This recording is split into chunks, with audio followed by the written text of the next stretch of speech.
그 다음 해야 되는 것들이 보수월의 변경신고서입니다.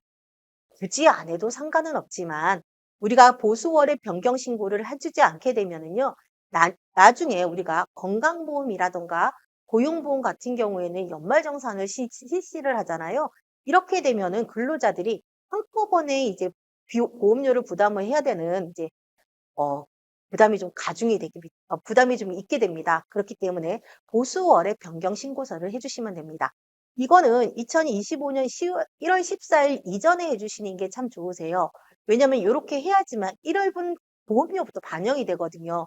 내가 급여대장에 이제 적용했던 금액하고 보험료에 나온 금액 있잖아요. 우리가 보험료를 이 사람들이 청구했던 금액하고 같으면 워낙 좋으니까 1월 24일 이전에 하면 좋은데, 만약에 신고 시기가 늦춰지더라도 우리는 급여 인상이 1월부터 됐기 때문에 1월로 신고를 할 거란 말이에요. 이렇게 되면은요, 1월부터 소급해서 반영이 되어 옵니다. 그렇게 되면 근로자들의 부담이 조금 더 가겠죠. 아니면 내가 1월부터는 인상된 급여로 먼저 갔다가 공제를 했어 라고 하게 되면 여러분들이 잘 관리를 해주셔야 돼요.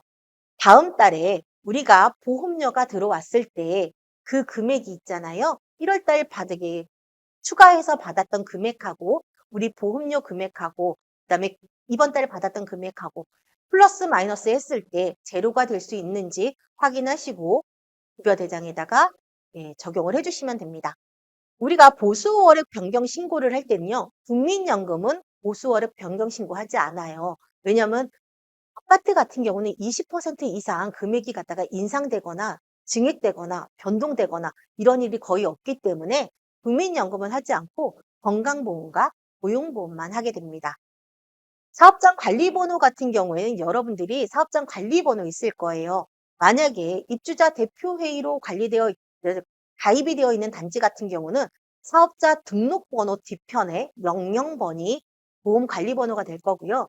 그게 아니다라고 하게 되면 여러분들이 관리번호가 좀 이렇게 나가면서 굉장히 복잡한 번호가 되어 있어요. 그래서 그 번호를 넣어주시면 되고요. 명칭은 4대 보험 가입자명이에요. 우리가 사업자 등록번호로 되어 있는 것 같은 경우는 땡땡 아파트 입주자 대표회의가 가입자명으로 되어 있을 거고요. 만약에 9로 시작되면서 번호가 우리가 지금 이제 알 수 없는 번호로 되어 있다, 임의의 번호로 되어 있다라고 하게 되면은요, 땡땡 주택관리주, 땡땡 아파트 이렇게 되어 있을 겁니다. 이 부분을 갖다 잘 확인하시고 입력을 해주시면 되시고요. 다음 아파트 전화번호, 팩스번호 넣어주시고 소재지는 내가 근무하고 있는 아파트에 주소를 넣어주시면 됩니다.